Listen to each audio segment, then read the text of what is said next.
سلامونه او درنښت زنګ لیدونکو په دې ویډیو کې درته په پری سپیس پاتلاس باندې خبرې کوم. زیاتره خلک دا پاتلاس بولي. پاتلاس څه ته ویل کېږي په دې ویډیو کې به انشاءالله پرې پوه شو. دا د وایرلس یو ایډوانس ټاپک دی چې انشاءالله موږ به یې په دې ویډیو کې درته کور. موسټ ویلکم ټو CWNA. دلته د CWNA په کتاب کې د پری سپیس پاتلاس په هکله مکمل تیوري شته، مکمل خبرې شته چې زه به یې ته انشاءالله اوس تشریح کوم. خو مخکې دې نه چې تاسو پری سپیس پاتلاس وپېژنئ، زه به دې ته پاتلاس سمپلي وایم. چې نه راځئ اول دې ته لاره برابره کړو چې پاتلاس څه ته ویل کېږي. نو اول باید لږ مخکې څه وپېژنو. ملګرو تاسو غواړئ پوینټ ټو پوینټ لینک واخلئ. دوه ډیوایسونه دي سره، یو ځای کې دی او بل په بل ځای کې دی. ډیوایسونه فرق نه کوي چې هر څه وي، د UBNT کمپنۍ وي او یا هم که د مایکروټیک او یا د ټینډا وي، مشکل نشته. ملګرو دغه ډیوایس چې کله سیګنل فضا کې خوشي کی او دې ډیوایس ته رارسیږي، نو دا چې څومره سټرونګ سیګنل خوشي کی، څومره قوي وي، هغومره قوي سیګنل دې ډیوایس ته نه رارسیږي. او د دې وجې کېدی شي لار کې مختلف قسمه مشکلات دي، خنډونه دي، موانع دي چې اوس به یې ووایم درته چې هغه دا ستاسو سیګنل اټنویټ کوي، کمزوری کوي. ستاسو دا سیګنل تر کومه ساحې پورې ټریول کولی شي، تر کومه ساحې پورې تللی شي او ښه برابر هغه فرق کوي په دې باندې چې ستاسو دا ډیوایس ټرانسمیشن پاور څومره دی، د انټینا ګین څومره دی، لاین آف سایټ مو څنګه دی، لاین آف سایټ شته که نه، همدارنګه فرسټ پرنل زون کلیر دی، ابسټرکشن خنډونه او موانع خو پکې نشته. د یو ترڅنګ کوم سیګنل چې دی دا خو د لیزر په شکل کې نه ځي، نه دا خو د پرنل زون کې، فرسټ پرنل زون کې سپیسیفیکلی موږ وایو دا خورېږي. نو لار کې ریفلیکشن دی، ریپریکشن دی، ډیپریکشن دی، همدارنګه سکیټرینګ دی، ابزورپشن دی. دا سیګنل ورو ورو کمزوری کېږي او دې ډیوایس ته ډېر کمزوری رارسېږي. اوس دا ډیوایس که څومره نږدې وي هغومره به سټرونګ سیګنل ترلاسه کوي، خو که نسبتا څومره لرې کېږي هغونه به سیګنل کمزوری ترلاسه کوي. خو یوه خبره یاد ساتئ ملګرو، دا ډیوایس ریسیوینګ سنسټیویټي لیول لري، معنا دا یو ځانګړی لیول لري. که د هغې نه چېرته ټیټ سیګنل ترلاسه کړي چې د هغې نه هغه انرژي ټیټه وي، نو بیا دا ډیوایس پرې نه پوهېږي. لکه زموږ ستاسو غوږونه چې کوم دی، تاسو په فزیک کې ویلي لسم دی که 11 صنف کې چې د انسان غوږونه کم غږ اورېدی شي، تاسو راته کمنټ کې ووایئ نه. نو بعضې حیوانات چې کوم دی هغوی د انسان د غوږونو نه هم ټیټ غږ اورېدلی شي. انسان غږ نشي اورېدلی خو هغې اورېدی شي، ځکه زیاتره زلزلو باندې دوی موږ نه مخکې پوهېږي. نو که دا ډیوایس سیګنل دا ډیوایس ډېر لرې وي او دا سیګنل په کافي اندازه کمزوری شي او د دې هغه ریسیوینګ سنسټیو لیول نه ټیټ شي او دا یې نشي ډیټیکټ کولی، یعنې نویز چې کوم نویز فلور دی هغه پرېجیکټ شي، نو بیا ورته نه پوهېږي. اوس به موږ یو خبره وکړو. هغه خبره دا ده چې اوس راځو پری سپیس پاتلاس. ګوره دلته صفحه لیکلي چې ستاسو سیګنل کله ټریول کوي نو لار کې ابسټرکشن راځي، ابزورپشن راځي، ریفلیکشن، ډیفلیکشن دا راځي. دا خو صحیح ده. د دې نه علاوه یو بل فینومینا دی، یو بل کار دی چې هغه ته ویل کېږي پری سپیس لاس، پری سپیس پاتلاس. زه به سمپلي وایم پاتلاس. یعنې ستاسو سیګنل یو څه اندازه خپل قوت او انرژي په طبیعي ډول په هوا کې پرېږدي. ولې؟ اوس به درته ووایم. ملګرو ستاسو دا ډیوایس چې کله سیګنل خوشي کي، دا کوم انټینا چې دا سیګنل وولي، نو دا سیګنل څه دلته څنګه تاسو ته دلته ښودلې دا داسې د لیزر په شکل خو نه ځي، دا داسې خورېږي. او څومره چې دا سیګنل داسې ویب پراخه کېږي، دوی خپله انرژي همداسې ورو ورو بېلي. ګوره دلته درته لیکلي pre-space path loss is the loss of signal strength caused by the natural broadening of the wave. دا ویب همداسې پراخېږي، همدې کې دوی خپله انرژي له لاسه ورکوي چې دغه دې ته بیم ډایورجنس هم ویل کېږي. No, RF signal energy spread over a larger area as the signal travel farther away from the antenna. نو انشاءالله چې پوه شوي اوس مو راځئ چې پوه کړم. هغه داسې دوه ډیوایسونه دي، لاین آف سایټ فرسټ پرنل زون یې بیخي کلیر دی،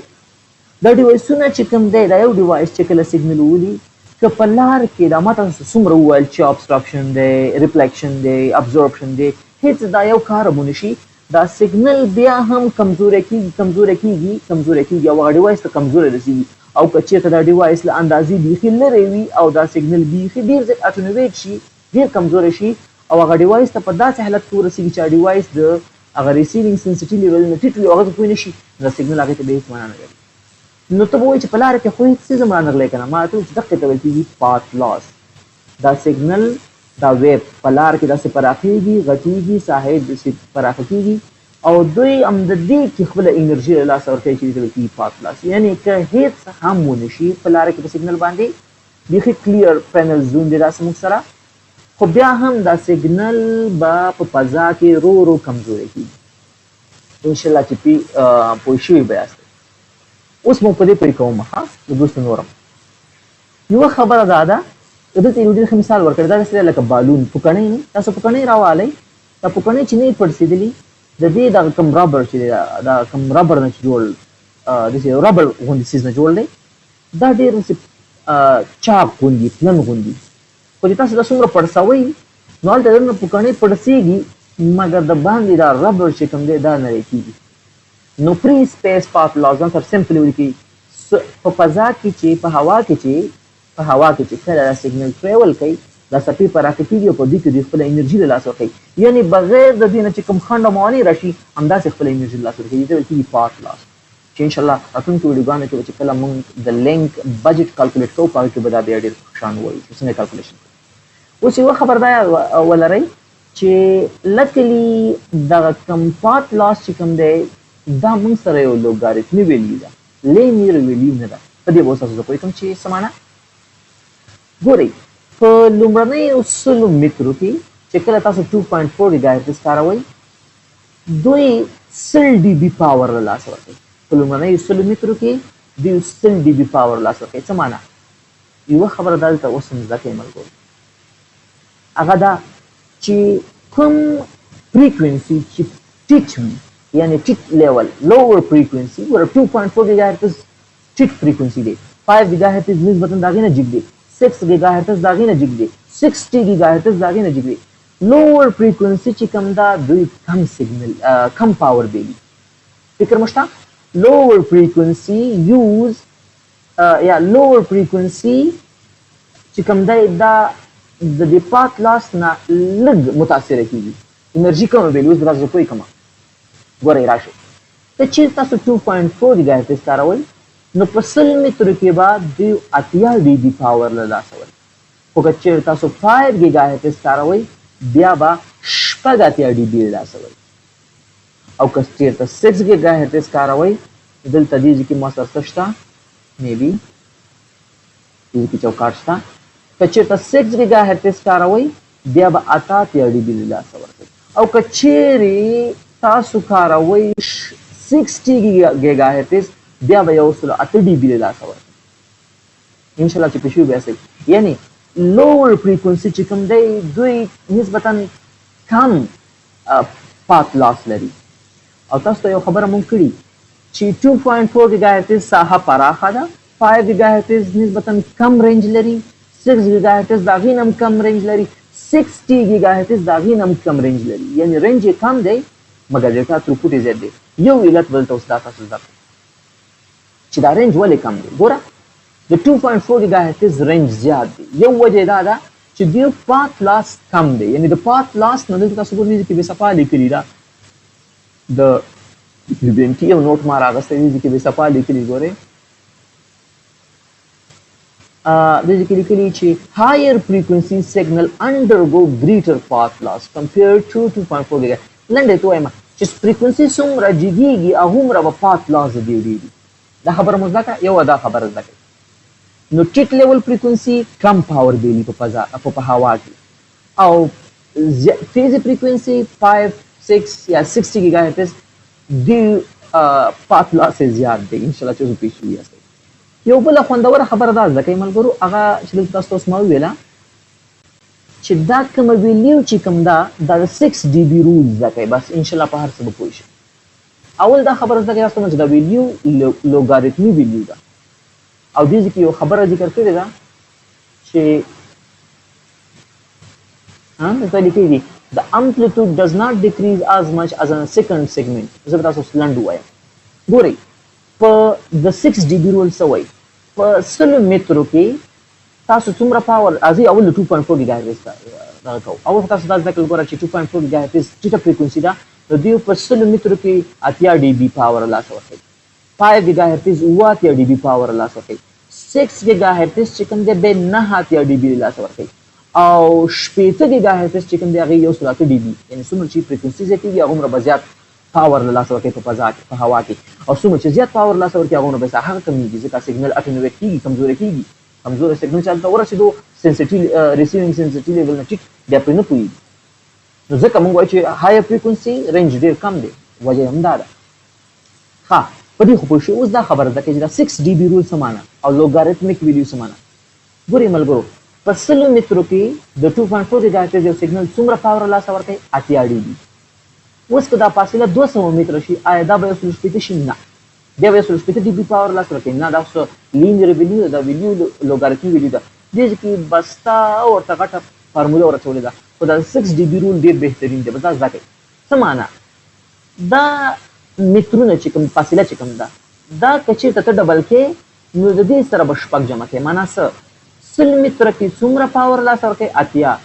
ښه وروره نو چې په سلو کې 80 له لاسه ورکړو نو په 200 کې به څومره وکړي په 200 کې به شپږ 80 dB نو 200 کې شپږ 80 dB شو اوس 200 چې ډبل کې څو راځي 200 چې کله ډبل کې دا کېږي 400 دلته شپږ 80 دی شپږ 80 سره شپږ جمع کا 2 نه وي یعنی ترتیب داسې دی فاصله چې 2 چنده کې دلته dB سره شپږ جمع کوه دا خبره مو زده کړه په دې رولز کې درته اوس بیا سره بیا لږ نور خبرې کوم یو خبره دا زده کړئ ملګرو تاسو یو خبره دا زده کړه چې څومره فریکوئنسي جګېږي هغومره به هغه پاور ډېر دی په هوا کې یو خبره دا زده کړئ path loss is greatest near the transmitter دا ترانسمیشن چې څنګه کېږي په دې اول د ترانسمیټر ته نږدې وخت دې کې path loss زیات دی نسبتا بیا ورو ورو کمیږي تاسو وګورئ په لومړنۍ اول متر کې 2.4 گیگا هرتز کې 40 dB پاور بیلی خو په 5 گیگا هرتز کې شپږ 40 dB دغه اول متر نه دی خو هم تاسو بیا بل ترتیب کوئ شي هغه تاسو د اول متر والا دا به تاسو استعمالوئ ښه دې کې تاسو زه اوس پې کوم ګورئ ښه دې کې دا خبره شته لاندې راشئ په اول متر کې به 2.4 گیگا هرتز کې به 40 dB پاور لاسه ورکړي همداسې بل ته 40 دی کې به 40 راځئ چې اوس مو دلته په دې عکس باندې پوه کړم ګوره په یو متر کې زه به دا 2.4 والا وکاروم په یو متر کې څونه پاور لاسه ورکړو 80 dB صحیح ده په ګوره یو متر چې ډبل کې دا ډسټنس ډبل که څو شو 2 متره نو په 2 متره کې 40 سره شپږ جمع کړه شپږ 40 دا به شپږ 2 متره چې ډبل کې ګوره doubling the distance adding 6 dB to the base دا base چې څومره دی سره شپږ جمع کړه شپږ 40 شو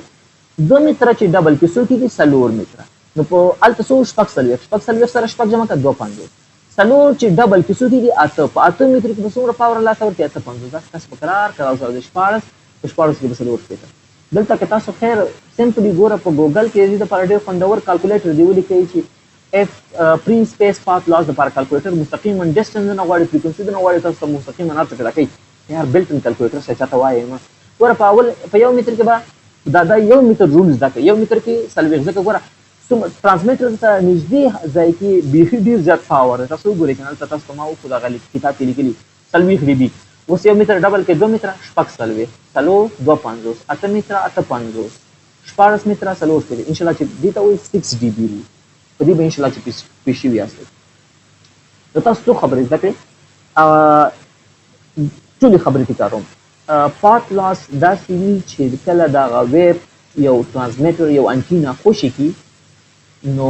دوی دا ویب پراخه کېږي په همدې کې دوی خپله انرژي له لاسه ورکوي دې ته وایي پات لاس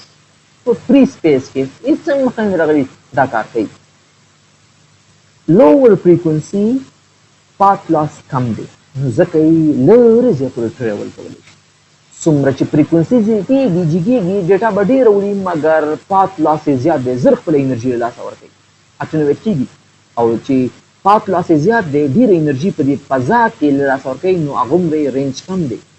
یعنی کم پوښه ساحه د کم ساحه د پوښښ لاندې نیسي. بله خبر تاسو دا زده کړله چې ترانسمیټر ته نږدې ساحه کې ډیر نسبتا ډیر پات لاس کېږي، بیا همداسې رو بره. لومړنی میتر تاسو زده کوئ، په اول میتر کې 40 dB ده، په 5 ګیګا هرتز کې 40 dB ده. صحیح ده؟ همدارنګه په 6 ګیګا هرتز کې تاسو زده کړه. اوس له ده وروسته دا فاصله چې ډبل کېږي د دې ډي بي ویلیو سره چې کوم دی شپږ جمع کوه، خپله راته معلومېږي. اوس دا خبره چې موږ د نمونې په ډول کالکولیشن به څنګه کوو، چې موږ دلته 80 dB موږ څه کړو، دا به انشاءالله بیا بخیر په څه کې ووایو، نوټ پیډ. دا به انشاءالله بیا موږ لینک بجټ چې کله کالکولیټ کوو هلته به ووایو. د نمونې په ډول ستاسو اوس دغه تاسو څونه د دې انټینا ستاسو هغه